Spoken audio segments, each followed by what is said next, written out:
In London, tower blocks were built after World War II as an affordable option.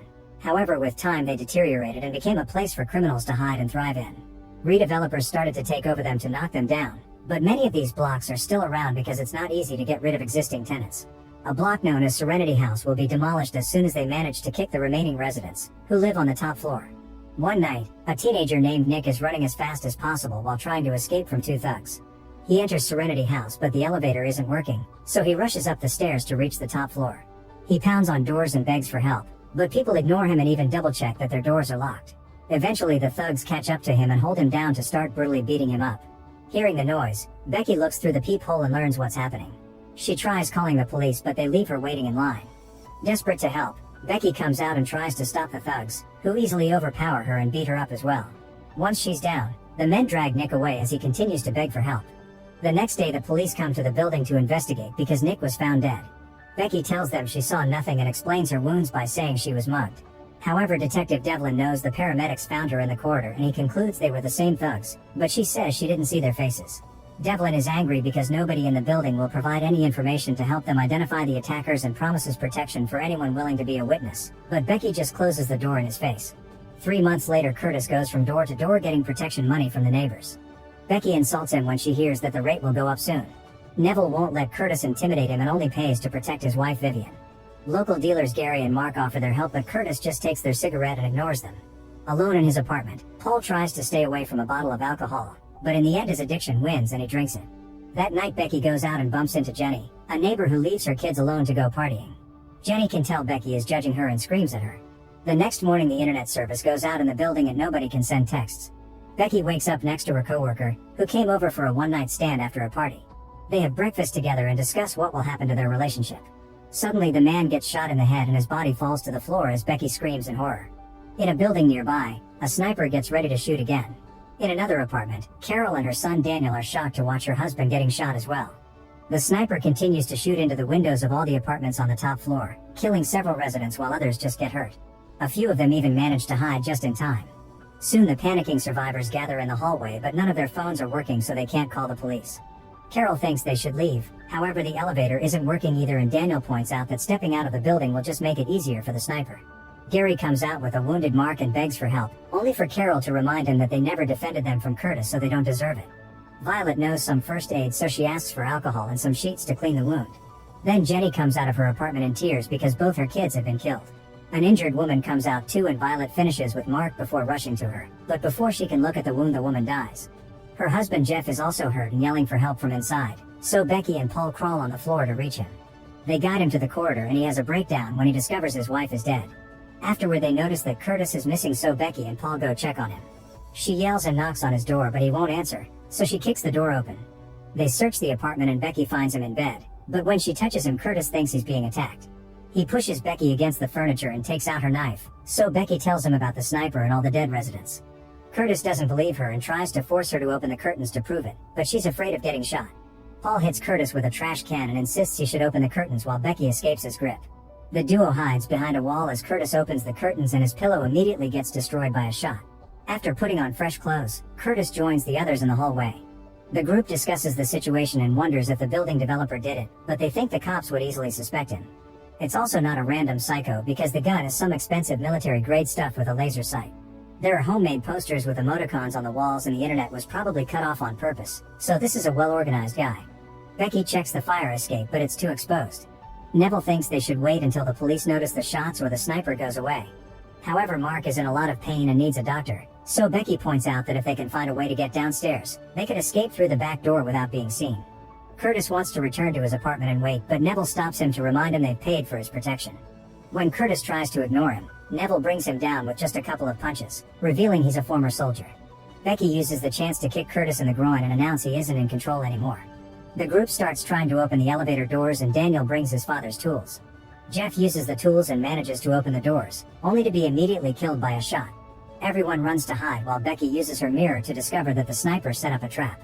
Curtis removes the gun before he and Becky take Jeff's body to his apartment where they also left his wife. Afterward, Becky, Paul, and Curtis start to go down the ladder in the elevator shaft. Eventually they reach the doors on the ground floor and open them with the tool. The walls in this area also have posters. They try the back door but it won't open, so Curtis uses the tools to unscrew it from the frame. Paul takes it off and the trio is devastated to discover the exit has been blocked by a huge container. It's so heavy that it's impossible for them to push it. The trio has no choice but to return to the top floor. Meanwhile, Mark is still in serious pain and keeps taking medicine, ignoring Gary's warnings. The group discusses other ideas and Becky thinks someone should get to the roof, where they could climb down the back of the building using sheets. Violet says sheets wouldn't be long enough and mentions tying fire hoses instead. An argument ensues over who will do it since it's too dangerous and they wonder again why it's happening. Jenny looks at the paper with the emoticons and notices they represent the three wise monkeys: see no evil, hear no evil, speak no evil. She realizes they're being killed as revenge for not helping Nick or the police. Accepting her fate, Jenny announces she wants to reunite with her kids and enters her apartment, where she's immediately shot dead. Everyone is sad, but Curtis calls them hypocrites since they all judged Jenny for how she dealt with her noisy children. When night falls, Carol says they should turn off all the lights and sneak out. However, the others point out that the sniper probably has night vision. Curtis notices that the emoticons are on the walls but were also specifically painted on Mark and Gary's door.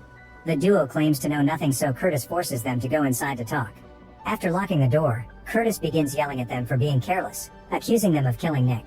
When they claim innocence again, Curtis squeezes Mark's wound until he confesses. It turns out Mark and Gary were the thugs who beat Nick up because he owed them money, but killing him was an accident. They're speaking so loudly that the people in the corridor hear them and start discussing whether they should hand the thugs over to the sniper to save themselves. Curtis also thinks the duo should take responsibility, and when they refuse, he starts beating them up. After a few punches, Curtis puts Gary in front of the window and moves the curtain, so Gary is quickly shot down. The other survivors freak out and pound on the door, but it won't open. When Curtis notices Mark trying to crawl away, he grabs him and punches him before holding him against the window, causing Mark to get shot as well. After taking a sip of alcohol and dropping the posters on the bodies, Curtis goes back to the hallway and tells them what he did, defending his decision when Becky calls him out. Carol thinks it's over and tries to leave with Daniel, so the others try to stop her because they can't be sure the sniper is done yet. When Becky tries to make her see reason, Carol tells her she can't know what it feels like to lose a loved one because she only lost a bedmate, causing Becky to slap her. The group rushes to block the fire escape and convinces Carol to at least leave Daniel behind. Following Curtis' advice, Carol puts out an arm first, and when nothing happens, she goes out. Since no shots come, she starts moving down the stairs and Daniel follows her out before the others can stop him. They rush down the stairs and make it to the back door, where Daniel uses the intercom to tell the group that they're fine. However, as soon as Carol takes a few steps outside, the sniper kills her. A terrified Daniel grabs a metal sheet to use as a shield and tries to escape, but the sniper shoots his hand to force him to drop it and kills him too. Afterward, Becky wants to try her roof plan. Paul tells her to stay because she's the only one with a brain and volunteers to do it instead. Since he explains he has nobody in his life, she hugs him to thank him. The group starts working on tying the fire hoses together, but they pause when they notice that Paul is shaking. He explains he hasn't drunk anything in 24 hours and that's affecting him. Curtis brings some whiskey and Paul drinks until he feels better. Then Curtis uses a hammer to break the lock on the roof door. Violet opens it and is immediately shot by another hidden gun. She dies in Neville's arms while he has a breakdown. The others sneak to the roof and tie the hose to the pipes. Paul quickly jumps over the edge and starts climbing down.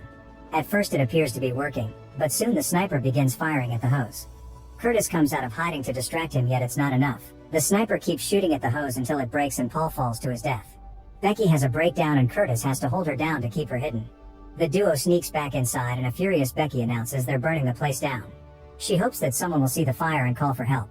Since they may not survive the plan, the three remaining residents agree to have a last meal with some wine.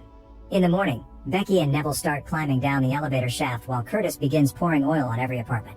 Once the duo is safe on the ground floor, Curtis puts metal things inside the microwave and turns it on. He also turns on the stove. Lastly, he uses a lighter on some newspaper and throws it on the oil to start the fire. As he walks down the hallway, the microwave explodes in the apartment. A second and bigger explosion happens, and this one can be seen from the window. As Curtis goes down the ladder, a screw comes off and makes him fall. He survives but breaks his leg in the process. Becky and Curtis use their shirt and belt to bandage the injured leg. On the top floor, the flames are spreading through the apartments, growing bigger and causing lots of smoke. Soon the building developer and his assistant arrive, but they can't call for help because their phones aren't working either. When they leave their car to check on the bodies, they're shot as well. However, this time the sniper is right next to them. Becky hears all the noises and makes Neville carry Curtis to an apartment while she chooses to hide on top of the elevator. The sniper then throws a smoke grenade into the hallway and comes inside to search the area. Once he's far enough from the door, Becky sneaks out of the elevator shaft and manages to leave the building. In the developer's car, she finds a nail gun and takes it back inside, where she uses it to fire at the sniper. He immediately turns around and shoots back, hurting Becky's shoulder. Neville and Curtis use the chance to come out and attack the sniper, causing him to drop the gun. While Becky holds him at gunpoint, Neville unmasks him and they discover it's Detective Devlin, who says they all deserve it for not helping the world bring justice. Becky and Neville start kicking him while mentioning Jenny's kids, who were too young and innocent.